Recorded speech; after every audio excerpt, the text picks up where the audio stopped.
等你长大，我就带你去找娘亲，好不好？可我都能下地打酱油了，还是没等到爹爹带我去找娘亲。每次问他，他都只会回我一句：还不到时候。直到他听说娘亲准备和大师伯结契，向来不畏世事的魔尊爹爹只身一人杀到了山头，大战一触即发。谁料爹爹率先丢了剑，开始掉小珍珠。你这个负心女，睡了就跑，连我和孩子都不要了！大师伯看着娘亲的眼神有些无语，眼看着掌门外公手中的剑蠢蠢欲动，娘亲连连摆手：我俩都没恨上，咋可能生孩子？掌门外公眯起了眼睛，本命剑隐隐出鞘边缘。娘亲咽下没说完的话，连忙改口：既然我们有名无实，也没对你造成什么不可逆的伤害，还请魔尊殿下离开，待我完成结情大典，改日一定登门道歉。你果然连我和孩子都不要了。在座各派长老顿时议论纷纷，掌门外公双手快速结印，一脸怒意：庶子小儿，休要毁我玉清宗清白！娘亲，你真的不要我和爹爹了吗？掌门外公结印的手直接拍在娘亲的脑门上，痛心疾首地看向她。你这逆女！虽然他看起来很是恼怒，但我偷偷看见外公的胡子都翘起来了，他在偷偷笑。我冤枉啊！虽然我送了他合欢花，但那晚我真的没睡他。不信你问他们。娘亲指向一旁吃瓜的众弟子，众弟子们不语，只排排站中心的向他竖起了大拇指。从千万年前开始，正邪便势不两立，和魔教勾结可是正派的奇耻大辱，更别提如今各宗门为争天下第一内斗许久，其中玉清宗掌门还是我的外公，况且娘亲真的还是个黄花大闺女啊！面对门内长老惋惜的摇头，其他门派长老看热闹是嘲笑的目光，娘亲像只热锅上的蚂蚁，急得团团转，有心却无力。直到一抹红袖挡在娘亲的面前，为她遮去无休止的眼光。是大师伯，大师伯不愧是娘亲精心挑选的好男人，尽管身穿喜服，却依旧遮不住他不食人间烟火的气质。关键时刻直指证据所在。如此，那就滴血认亲吧。不多时，盛有水的容器便被弟子端了上来。娘亲自有信心躲在大师兄身后，借着胆子向爹爹挑衅：上山龙玉下山虎，结果由不得你做主。爹爹看向娘亲，久久沉默不语，眼底的泪光仿佛无时无刻不在控诉着他抛夫弃女的恶行。爹爹扭头不再与娘亲对视，唤着我的名字：去吧，周周。我虽然有些埋怨娘亲不信我是她的宝宝，但还是听话的去了。很快娘亲的嘴角便勾不住了，因为她亲眼看到我的血和她的血一点一点的融合在了一起。掌门外公像失心疯一样，跌跌撞撞冲了过来，看向融为一体的血滴，久久不语，最后狠心在手腕处划过一刀。所有人屏息凝气，静静等待着结果。不出所料，又融在了一起。娘亲的师兄弟们，你看看我，我看看你，不约而同地捂住了嘴。原来亲亲真的能生崽啊！掌门外公颤抖着指了娘亲半天。视听完你才多大呀？虽然有些埋怨娘亲不信我是她的宝宝，但还是听话的去了。很快娘亲的嘴角便勾不住了，因为她亲眼看到我的血和她的血一点一点的融合在了一起。掌门外公像失心疯一样，跌跌撞撞冲了过来，看向融为一体的血滴，久久不语，最后狠心在手腕处划过一刀。所有人屏息凝气，静静等待着结果。不出所料，又融在了一起。娘亲的师兄弟们，你看看我，我看看你，不约而同地捂住了嘴。原来亲亲真的能生崽啊！掌门外公颤抖着指了娘亲半天。视听完你才多大呀？掌门外公年老得子，娘亲是真正意义上的黄昏恋的产物。细看起来，我长得和娘亲确实有几分相似，站在一起，任谁都觉得有些关系。我还小，不太会化形，若隐若现的鱼鳍裸露在手臂上，眼眶下方的蓝色鱼鳞还未隐去，平添了几分灵动。传说鲛人气类成珠，肉质鲜美，其心脏更能使死人复生，白骨长肉。也就爹爹魔尊的实力敢光明正大带我出来，不然一个未化形的小鲛人，一旦离开保护罩，便会被分食殆尽。孩儿啊，告诉阿公，你今年多大了呀？阿公，我100岁啦！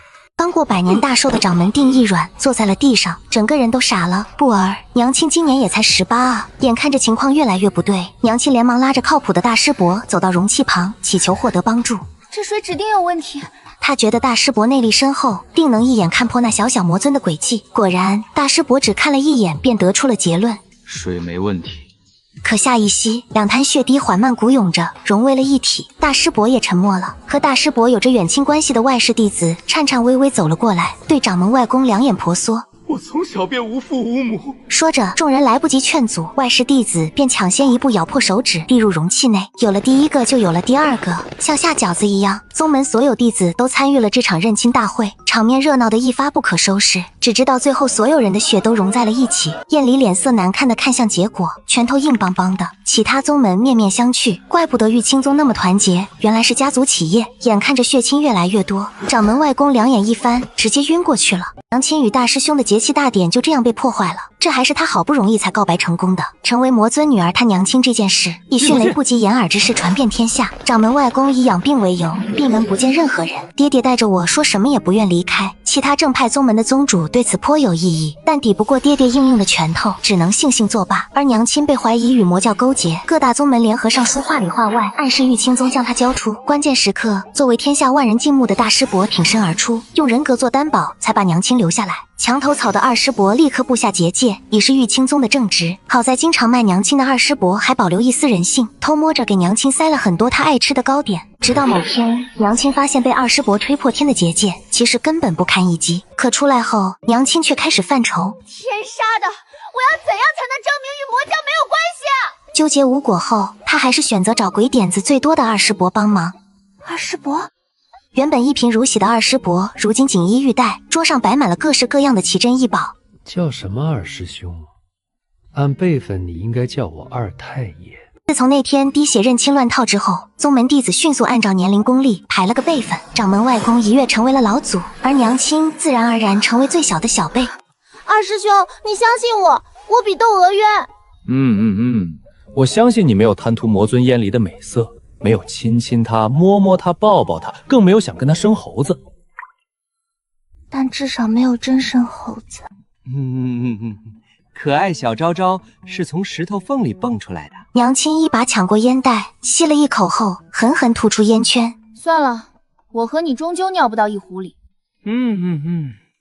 你只会和燕离尿一壶，至少你俩都喜欢往后山跑。我就说吧，后山禁地是个好去处。娘亲顿住了，随后转过身，撒开脚丫子就跑。临走还不忘顺点二师伯的宝贝。自从后山被列为禁地之后，娘亲就把那当做她的秘密基地，里面可藏了许多她见不得人的少女回忆。不过话说，谁那么有种，敢帮你从我吊扎天的结界里出来的啊？疑惑的话语散在风中消失不见。娘亲赶到时，爹爹正安静专注地看着他的画本子，那本名叫《冷冰冰的疯批绝美鲛人拿命宠我》的画本，是娘亲央求了山脚下的小生好久才定制而成的，全天下独一份。而娘亲现在才想起那鲛人原型，恰恰是他10岁那年惊艳他一整个夏天的爹爹。强烈的羞耻感涌上心头，可娘亲却很无助。任凭娘亲在池边如何换了法儿的喊爹爹的名字，他都不为所动，直到娘亲骨头都喊酥了，爹爹这才长指翻过最后一页，缓缓把书合上。水波荡漾，不一会儿便到了娘亲跟前。温泉水明明很清澈，但是内心浑浊的娘亲始终望不见爹爹的鲛人尾。爹爹一把将她拥入怀中，温热的气息尽数洒在她的耳边。娘亲的视线只能隐约看得到爹爹健壮的手臂，水灵灵的光泽配上那交错的陈旧伤痕，莫名让娘亲红了脸。你最喜欢的是这种吗？娘亲狠狠吞了吞口水，紧张地等待着，可等来的并不是书中的那些描写，却是不停落下的珍珠。让男人落泪是大女人的无用。娘亲已经忘了偷溜出结界的初衷，只慌乱地用脏了的袖子往爹爹脸上抹，泪水越擦越脏，最后爹爹变成了小花猫。娘亲的心莫名一痛，别哭了，就当是为了昭昭，日子总得有个盼头。提到我爹爹，总算止住了眼泪。娘亲赶紧趁热打铁。话说昭昭那么可爱，到底是你和谁的孩子啊？这事关他的终身大事，他一定要亲手还自己一个清白。你的。我？收音珠因法力突然中断掉落在地，娘亲反手指向自己，不可置信地瞪大了眼睛。您是指18岁的我生下100岁的小鲛人儿吗？这合礼吗？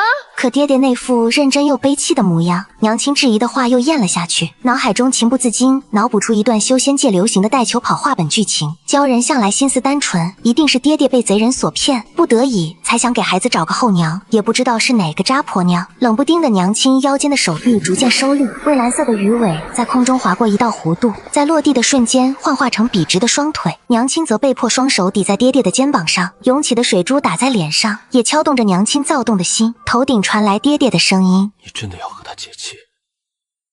不管我和昭昭了。”这个他自然指的是大师伯。娘亲犹豫了，不知道为什么。大师兄是天之骄子，所有人都想成为大师兄的道侣。如果爹爹不是魔教的就好了，至少玉清宗还能在江湖立住脚。娘亲别开眼，努力不看委屈巴巴的鲛人爹爹。良久，爹爹轻叹一声，掌心从头顶慢慢滑落，轻轻理顺娘亲的长发，长腿却毫不留情地挤入娘亲的双腿间，挤走两人之间的空气。昭昭一直很想你，我也是。如果可以的话，让昭昭留下来陪你吧。鲛人悦耳的歌声在娘亲的耳畔回响，她的手指不由自主地抓紧爹爹的手臂，直到陈旧的伤痕再次流出血渍。娘亲看着那抹鲜红越来越模糊，恍惚间她似乎想起来，爹爹并不只是她生命中的过客。娘亲好像做了一场梦，梦里她正在闺房中哼着歌，准备与大师伯的节气大典。其实她并不喜欢大师伯，但如今天下太平，各个宗门对天下第一之称虎视眈眈，更是推出了宗门子嗣联姻，以巩固宗门地位。恰好大师伯无娶妻之意，娘亲更不愿联姻，婚期就定在第二天。可不过一转身，大大小小的珍珠散落一地，爹爹身上布满了玉清宗阵法的伤痕，堪堪维持化形模样。你这个负心女人！其实我在找东西呢。找什么？借口。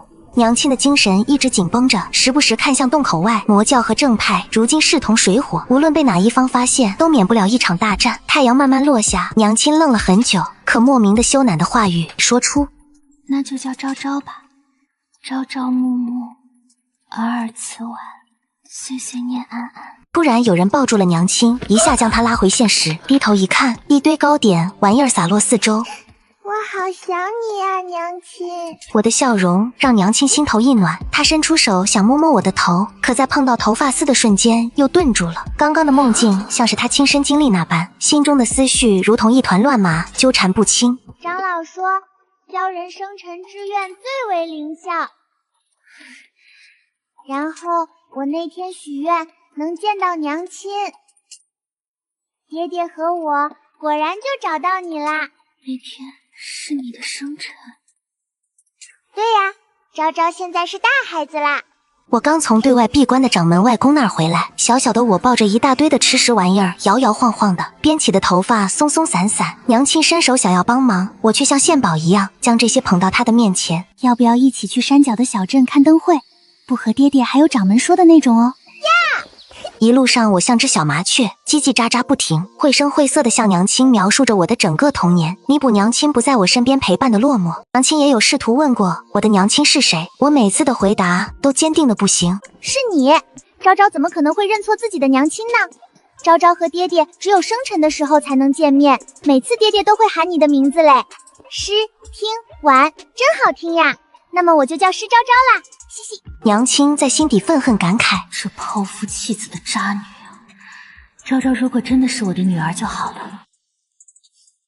小镇的灯会十分热闹，我们一路上吃吃买买，好不快活。娘亲这些年来攒了不少私房钱，可当付钱时，她却习惯性从储物袋中掏出珍珠当作货币。晶莹剔透的珍珠出现在娘亲的手心，她不免呆愣了一会儿，直到小贩催促起来，她才换成铜钱递过去。真奇怪，明明这些珍珠是娘亲今天刚收集来的，花的倒是蛮顺手的。我一手拿着兔子灯笼，一手拿着糖葫芦，披着能掩去鲛人气息的粉糯斗篷，烟花从我的头顶炸开。娘亲与旁边的普通父母一般，满眼爱意，一股莫名的惆怅从她心底涌了上来。如果一辈子都能这么幸福快乐下去就好了。我和娘亲一路随着人流去放花灯，在路过记忆中那个熟悉的店铺时，娘亲顿足了，确定四下无人后，她偷偷摸摸将画本从怀中掏出，悄咪咪嘟嘴问店家：修补多少钱？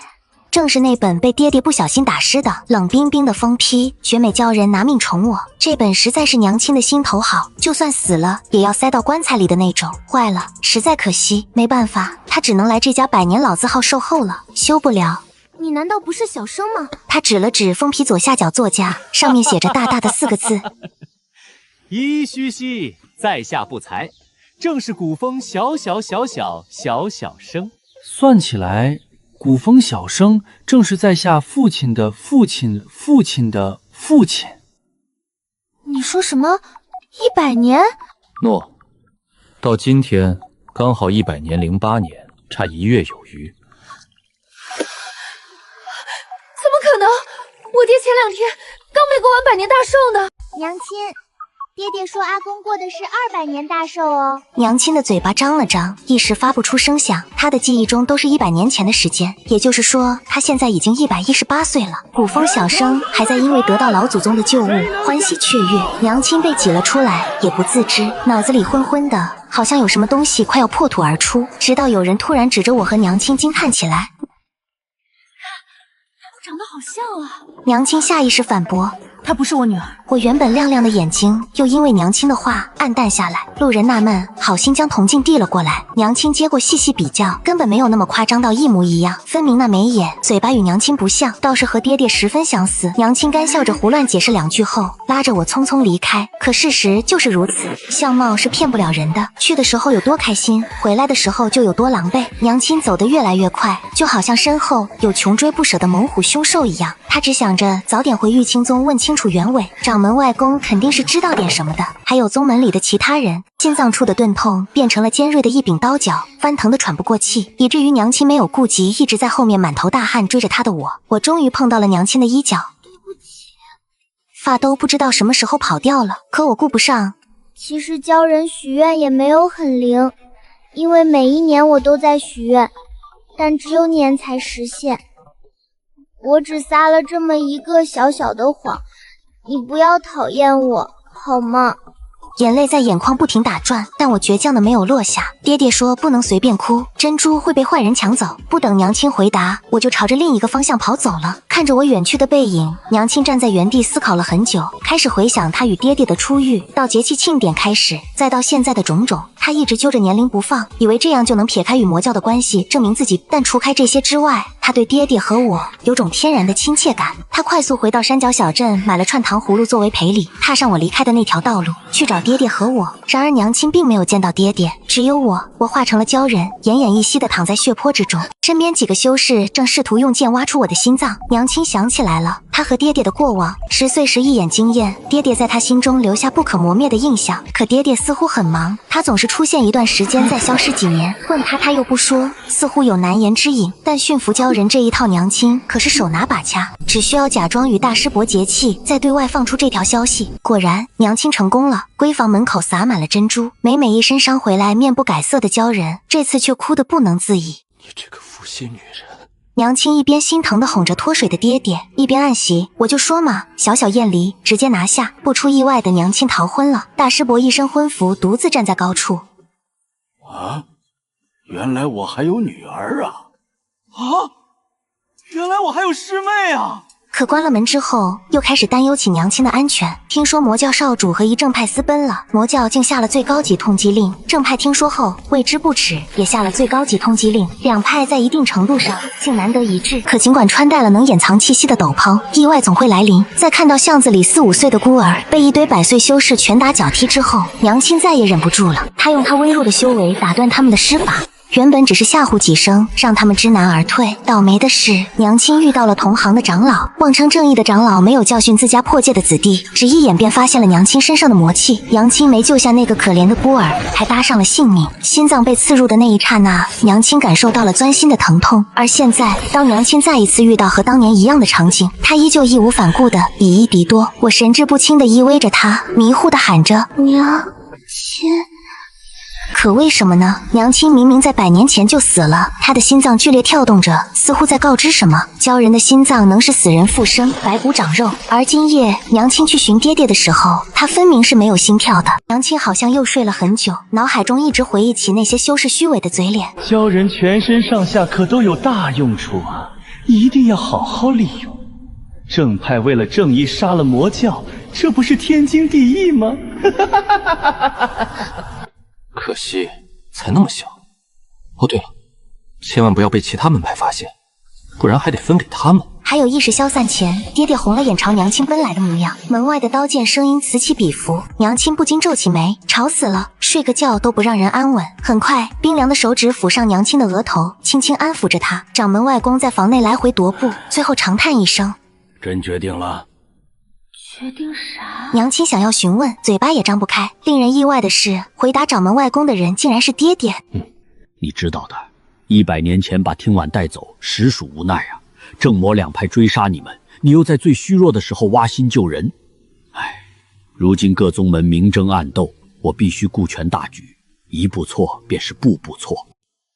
我知道，却没想到他醒来之后便忘记了我的一切，没良心的，只记得和他那个大师兄的节气大典了。娘亲突然觉得他还是睡着的比较好，谁能想到睡一觉直接100年后了。昭昭的伤还好吗？一些皮外伤，已无大碍，就是现在正自责呢。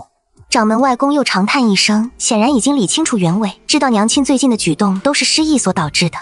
既然如此，你带着听婉走吧。为人父母，有哪个不愿自己孩子幸福的呢？玉清宗掌门的女儿死了，消息像长了翅膀，一夜之间掠过36峰72洞，传遍了整个修仙界。3月初3，正是桃花开得最盛的日子。往年这个时候，玉清宗的后山，娘亲会拿着她那只羊脂玉笛，坐在桃花树下吹曲子，花瓣落在她的发梢和肩头，路过的仙鹤都会停下脚步，歪着头听她吹完一曲。可今年，桃花依旧开得漫山遍野，却再也没有那个吹笛的少女了。灵堂就设在玉清宗的大殿里，白帆随风飘荡，蜡烛的火苗忽明忽暗。棺材前的牌位上写着玉清宗弟子施听婉之位，旁边放着那只他生前最爱的玉笛，笛身上还刻着一朵小小的桃花，是他10岁那年掌门外公亲手给他刻的。前掌门掌门外公坐在灵堂最上方的椅子上，一夜白头。他今年刚过200岁大寿，本该是仙风道骨、精神绝绰的年纪，可此刻却像一棵被狂风摧折的枯树，脊背佝偻着，眼神空洞地望着那口棺材。3天3夜没说一句话，没吃一口饭，没喝一口水。他的胡须花白凌乱，沾着点点泪痕。谁都知道娘亲是他的命根子。整个修仙界的年轻弟子，谁没偷偷爱慕过玉清宗的小师妹？她长得极美，性子又温柔。山下的村民遇到困难，她总是第一个跑去帮忙。师弟师妹们修炼遇到瓶颈，她也会耐心的指导。连宗门里最调皮的小弟子都最听小师姐的话。可她就这么死了，死在了一个平平无奇的夜晚。据说是修炼时走火入魔，经脉寸断而亡。发现他尸体的是大师伯。那天凌晨，大师伯去后山的桃花林练剑，远远就看到一棵桃树下躺着一个身影，他心里咯噔一下，快步跑过去，就看到娘亲躺在满地的桃花瓣里，脸色苍白的像纸，已经没了呼吸。他的手里还紧紧攥着一只快要凋谢的桃花，嘴角带着一丝浅浅的笑意，仿佛只是睡着了。大师伯抱着他冰冷的身体，从后山一步步走回大殿。他一身白衣被血染成了红色，那是他急火攻心吐出来的血。他脸上没有任何表情，眼神空洞的吓人，可所有人都看得出来，他比谁都难过。青阳宗掌门假惺惺地安慰掌门外公：“师掌门，节哀顺变。听婉之女天资聪颖，是修仙界的栋梁，没想到竟然英年早死，真是天妒天才啊！”“是啊是啊，听婉弟妹心地善良，一定是羽化登仙了。师掌门，你也别太伤心，保重身体要紧。”眼神里却藏着一丝不易察觉的幸灾乐祸。玉清宗少了这么一个天才弟子，实力大减。掌门外公没有理他们，只是静静地看着棺材。葬礼结束的第2天，天刚蒙蒙亮，掌门外公就召集了所有弟子。大殿里鸦雀无声，所有弟子都低着头，脸上带着悲伤的神色。掌门外公缓缓站起身：“青海，从今往后，你便是玉清宗第37代掌门，宗门大小事务皆由你定夺。我要去清风山隐居，为听婉祈福，再也不问世事。”“不行啊，师父，您不能走，玉清宗不能没有您。”“是啊，师父。”“求师父留下，我意已决。”他把掌门玉佩和寒江剑重重地放在大师伯手里，然后深深地看了一眼大殿，转身就走。他的背影佝偻而孤寂，一步一步地走出大殿，消失在茫茫云雾中，再也没有回头。大师伯握着手里的掌门玉佩和寒江剑，站在大殿中央，面无表情，身姿挺拔如松，脸上没有任何悲伤的神色，只是眼神冷得像冰。他是修仙界公认的第一天才，比娘亲还要厉害，没有人反对他当掌门。仅仅1个月后，魔教就放出了一个惊天动地的消息，魔教教主燕离要举行隆重的婚礼大典，迎娶他的新娘。消息一出，整个修仙界都炸了锅。魔教是什么地方？那是修仙界人人喊打的邪门歪道，盘踞在黑木崖上，杀人不眨眼。教主燕离更是修仙界百年难遇的噩梦，他是半人半蛟的混血，10岁血洗魔教内乱，登上教主之位，15岁单挑3大门派掌门，打得他们跪地求饶，手上沾的血能染红整条黑木崖。他性格孤僻，冷酷无情，脸上从来没有笑容。他住在最偏僻的寒殿里，一年4季都点着冰灯，整个宫殿冷得像冰窖。据说从来没有女人能踏进他的宫殿一步。可就是这样一个冷冰冰的大魔头，竟然要成亲了。更让人震惊的是，有胆子大的修士偷偷潜入黑木崖，看到了那位即将成为教主夫人的女子。她穿着一身红色的嫁衣，站在燕离身边，笑得眉眼弯弯，手里拿着一支玉笛，那张脸和刚死的玉清宗小师妹施听婉长得一模一样。何止是一模一样，我看根本就是同一个人。当年就有传言说100年前施听婉和魔教教主私奔了，没想到是真的。难怪前掌门突然传位隐居，原来是家丑不可外扬，自己的外孙女儿居然嫁给了魔教头子，太过分了！这简直是打我们整个正道的脸，我们必须去玉清宗讨个说法。众门派群情激愤，一个个摩拳擦掌，恨不得立刻打上魔教，把娘亲抓回来进猪笼。可没有一个人敢真的这么做，毕竟那夜爹爹在玉清宗门口杀疯了眼的场面，大家还历历在目。就在施听婉死的前一夜，爹爹单枪匹马闯上了玉清宗，他一身黑衣，提着一把染血的长剑，从山门一路杀到了大殿，周身的杀气几乎凝成了实质。从那以后，再也没有人敢轻易招惹魔教，所以众门派只能把矛头指向玉清宗。他们不敢去惹燕离，还不敢去惹刚刚换了掌门、元气大伤的玉清宗吗？3天后，各大门派的掌门带着弟子浩浩荡荡地来到了玉清宗的山门前。沈掌门，你必须给我们一个解释，施听婉到底死了没有？她是不是真的嫁给了魔教教主燕离？就是，你们玉清宗身为正道魁首，怎么能纵容弟子和魔教勾结？这简直是我们正道的耻辱！今天你们要是不给我们一个满意的答复，我们就不走了。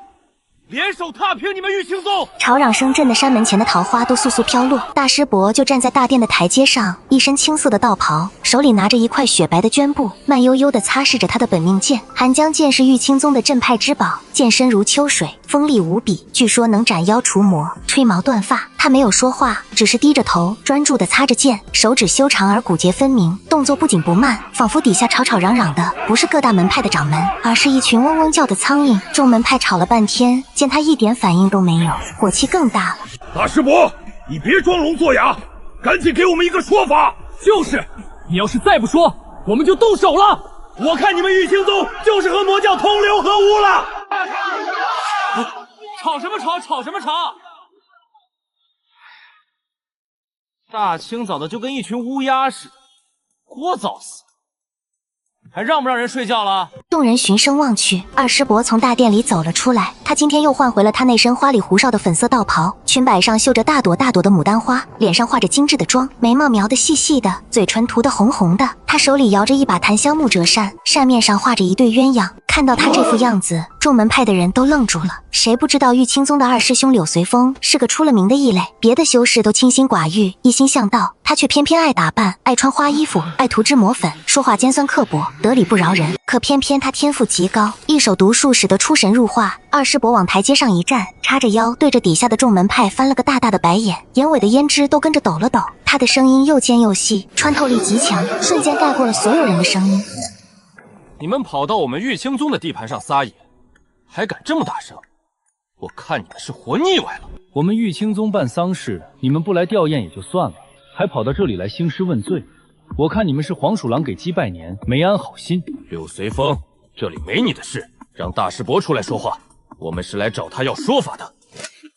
没我的事。你们跑到我们家门口来骂我们师妹，骂我们掌门，还说没我的事。我告诉你，今天有我在，你们谁也别想撒疯，我们只是要一个说法：石庭婉到底是不是嫁给了魔教教主？你们玉清宗是不是和魔教勾结了？这关乎整个正道的声誉。哦，你们问这个，我们掌门说了，关于我师妹是不是100年前跟魔教私奔的那个人，关你屁事！你们太过分了，简直是岂有此理！这就是你们玉清宗的待客之道吗？还有人问，我们掌门一连举办了2届结义大典，都以失败告终，这又是怎么回事？是不是你们玉清宗做了什么亏心事，遭了天谴？这话一出，底下立刻响起了一片窃窃私语。掌门外公给他定过2门亲事，第一门是和昆仑派的大小姐，结果大婚前夕，那位大小姐不小心掉进湖里淹死了。第2门是和蓬莱岛的小公主，结果在大婚当天，那位小公主突然悔婚，跟着一个散修跑了。从那以后，就再也没有人敢给大师伯提亲了，都说他克妻，还是100%克妻的那种。色修，克妻。还是100%战绩的那种，谁要是不信，尽管把你们的女儿、妹妹、师姐、师妹送过来试试，我们掌门随时奉陪。要是能活过大婚真夜，算我们输。全场再次陷入死寂，众人看着他一脸坦然的样子，反而不知道该说什么了。他们本来是来找茬的，结果对方根本不按常理出牌，直接摆烂，让他们一拳打在了棉花上。你们玉清宗太不像话了！身为正道魁首，竟然包庇魔教妖女！今天你们必须给我们一个交代，不然我们就联手踏平玉清宗！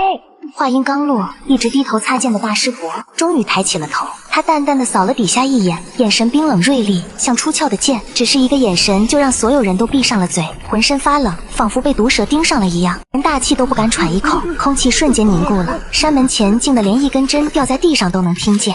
什么？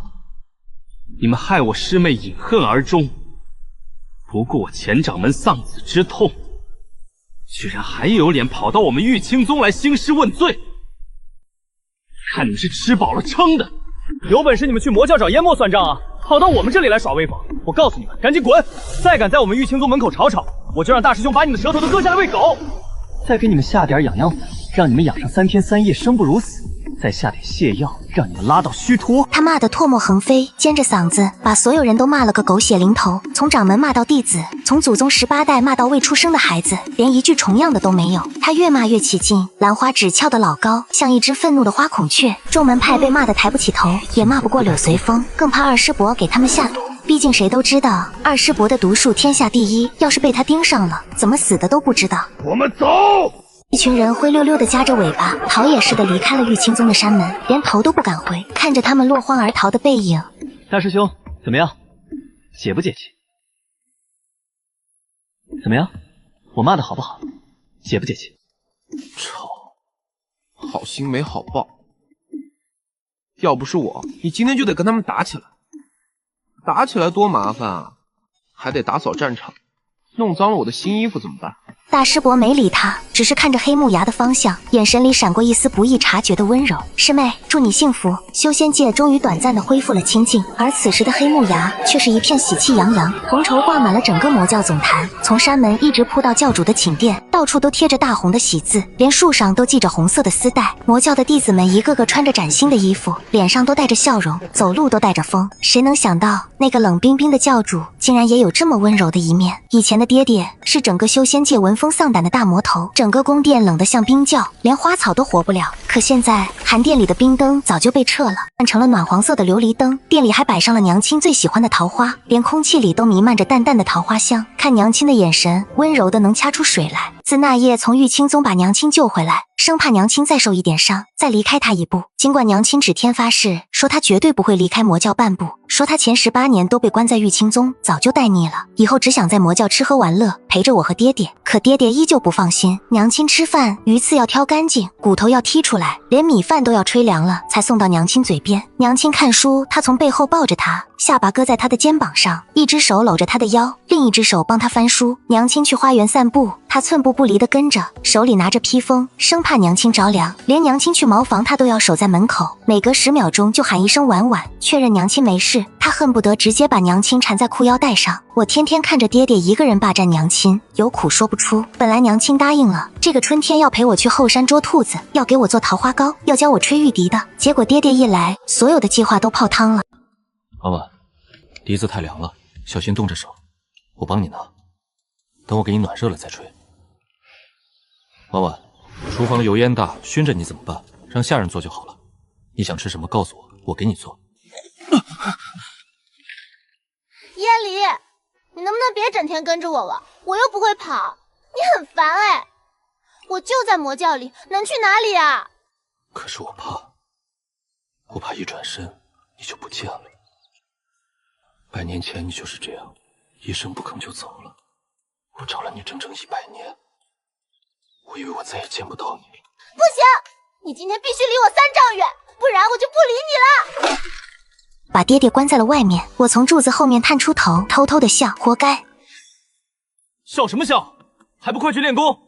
今天要是练不好剑法，就不准吃晚饭。我吐了吐舌头，做了个鬼脸，一溜烟跑了。爹爹就是个小气鬼。他走到书桌前，从抽屉里拿出一本厚厚的画本，封面上写着几个烫金的大字。这症状娘亲太熟悉了，画本里写过。他飞快地翻到第438页。撩人失而复得，惊喜之下倍加珍惜，恨不得时刻刻和爱人粘人在一起，恨不得将对方揉进骨血里，生怕对方再次离开。原来如此。第一步，花光所有钱财买到极品合欢伞，让对方意乱情迷，主动投怀送抱。娘亲看向自己的储物袋，里面装满了爹爹给她的珍珠、宝石，晃得人眼睛都花了。这些珍珠都是爹爹的眼泪。钱不是问题，合欢伞而已，魔教的药房里肯定有。第二步，沐浴更衣，换上最美的衣服，布置浪漫的场景，邀请对方小酌2杯，趁其不备，将合欢伞下入酒中。第三步，酒过3巡，缓缓环住对方的腰身，在他耳边轻声呢喃，唤他心肝宝贝，说你心悦他，要与他享尽雨水，共赴巫山。好害羞啊，不过为了以后能有私人空间，拼了！可是唤我心肝宝贝，说你心悦我，要与我享尽雨水，共赴巫山。娘亲吓了一跳，手里的画本差点掉在地上。她猛地抬头，看到爹爹不知何时已经出现在了房间里，正笑盈盈地看着她。娘亲下意识地点点头，对，就是这句。说完才反应过来，脸瞬间红得像煮熟的虾子，连耳朵尖都在发烫。她甚至开始怀疑，是不是刚才下了合欢散的酒被她自己不小心喝了。婉婉，我们该做拖了很久的事情了。什么？朝朝暮暮，尔尔此晚，岁岁念安安。我们的暮暮尔尔，此此晚晚，岁岁念念，安安还未出生。当时我还笑你，说你想太多，生一个就够了，生孩子太疼了。嘘，你可是答应了昭昭，要给他生个弟弟妹妹陪他玩的，你不能骗小孩子。我坐在门口的台阶上，听着屋里传来的动静，我开始纠结。弟弟的话可以陪我一起练剑，一起去后山捉兔子，一起欺负魔教的小弟子，还能帮我背黑锅。要是爹爹骂我了，我就说是弟弟干的，弟弟还能保护我。要是有人欺负我，弟弟就会帮我打回去。妹妹的话可以给她穿漂亮的小裙子，给她扎好看的辫子，把我的糖葫芦、桃花糕、布娃娃都分给她。我还要教她吹玉笛，教她画画，教她游泳，保护她不被别人欺负。妹妹肯定会很可爱，像个小糯米团子一样。我掰着手指头纠结了半天，算了，不想了。哼，反正热闹就好啦，越多越好，最好生7个，这样我们就能凑齐8个，一起玩捉迷藏，一起打麻将，一起去山脚的小镇看灯会。我趴在门上，偷偷地扒着门缝往里看，结果刚看了一眼，就被一只温热的大手捂住了眼睛。小孩子不许偷看。爹爹小气，看看都不行。乖，等爹爹给你生个妹妹陪你玩，想要几个，爹爹就给你生几个。真的吗？我要7个。好， 7个就7个。夕阳西下，金色的阳光洒在我们身上，温暖而美好。远处的桃花开得正盛，风吹过，落下漫天的桃花雨。我知道以后的日子一定会越来越热闹，越来越幸福的。